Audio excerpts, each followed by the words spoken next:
السلام علیکم ورحمۃ اللہ وبرکاتہ۔ میں ہوں حافظ عبدالصمد امیری اور آپ دیکھ رہے ہیں گفتار امیری، میرا یوٹیوب چینل جس پر ہم دیکھ رہے ہیں احادیث مبارکہ۔ ہمارا مقصد اللہ کی رضا۔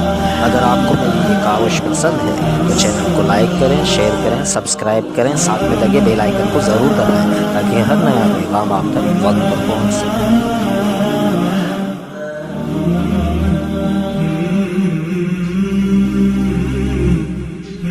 اللہ الرحمن الرحیم۔ حضرت عمران بن حسین رضی اللہ عنہ فرماتے ہیں کہ وہ نبی کریم صلی اللہ علیہ وسلم کے ساتھ ایک سفر میں تھے۔ رات بھر سب لوگ چلتے رہے۔ جب صبح کا وقت قریب ہوا تو پڑاؤ کیا۔ چونکہ ہم تھکے ہوئے تھے اس لیے سب لوگ اتنی گہری نیند سو گئے کہ سورج پوری طرح نکل آیا۔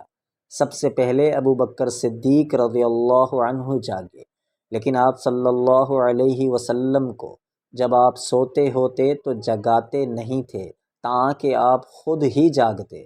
پھر عمر رضی اللہ عنہ بھی جاگ گئے۔ آخر ابو بکر رضی اللہ عنہ آپ کے سر مبارک کے قریب بیٹھ گئے اور بلند آواز سے اللہ اکبر کہنے لگے۔ اس سے آپ صلی اللہ علیہ وسلم بھی جاگ گئے اور وہاں سے کوچ کا حکم دے دیا۔ پھر کچھ فاصلے پر تشریف لائے اور یہاں آپ صلی اللہ علیہ وسلم اترے اور آپ نے ہمیں صبح کی نماز پڑھائی۔ ایک شخص ہم سے دور کونے میں بیٹھا رہا، اس نے ہمارے ساتھ نماز نہیں پڑھی۔ آپ صلی اللہ علیہ وسلم جب نماز سے فارغ ہوئے تو آپ صلی اللہ علیہ وسلم نے اس سے فرمایا، اے فلاں، ہمارے ساتھ نماز پڑھنے سے تجھے کس چیز نے روکا؟ اس نے عرض کیا کہ مجھے غسل کی حاجت ہو گئی ہے۔ آپ صلی اللہ علیہ وسلم نے اسے حکم دیا کہ پاک مٹی سے تیمم کر لو۔ پھر اس نے بھی تیمم کے بعد نماز پڑھی۔ عمران رضی اللہ عنہ کہتے ہیں کہ پھر آپ صلی اللہ علیہ وسلم نے مجھے چند سواروں کے ساتھ آگے بھیج دیا تاکہ پانی تلاش کریں، کیونکہ ہمیں سخت پیاس لگی ہوئی تھی۔ اب ہم اسی حالت میں چل رہے تھے کہ ہمیں ایک عورت ملی جو دو مشکوں کے درمیان سواری پر اپنے پاؤں لٹکائے ہوئے جا رہی تھی۔ ہم نے اس سے کہا کہ پانی کہاں ملتا ہے؟ اس نے جواب دیا کہ یہاں پانی نہیں ہے۔ ہم نے اس سے پوچھا کہ تمہارے گھر سے پانی کتنے فاصلے پر ہے؟ اس نے جواب دیا کہ 1 دن 1 رات کا فاصلہ ہے۔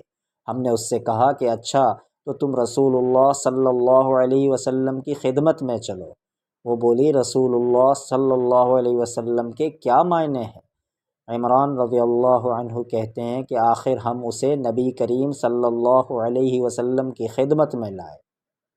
اس نے آپ سے بھی وہی کہا جو ہم سے کہہ چکی تھی، ہاں اتنا اور کہا کہ وہ یتیم بچوں کی ماں ہیں، اس لیے واجب الرحم ہے۔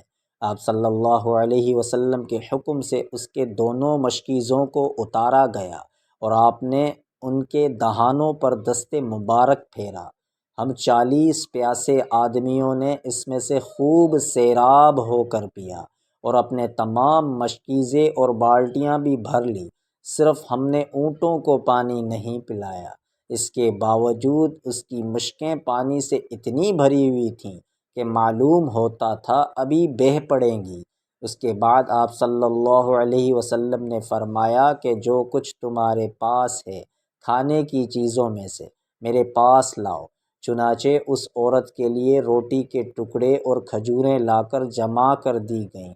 پھر جب وہ اپنے قبیلے میں آئی تو اپنے آدمیوں سے اس نے کہا کہ آج میں نے سب سے بڑے جادوگر سے مل کر آئی ہوں، یا پھر جیسا کہ اس کے ماننے والے لوگ کہتے ہیں وہ واقعی نبی ہے۔ آخر اللہ تعالیٰ نے اس کے قبیلے کو اسی عورت کی وجہ سے ہدایت دی، وہ خود بھی اسلام لائی اور تمام قبیلے والوں نے بھی اسلام قبول کر لیا۔ جزاکم اللہ۔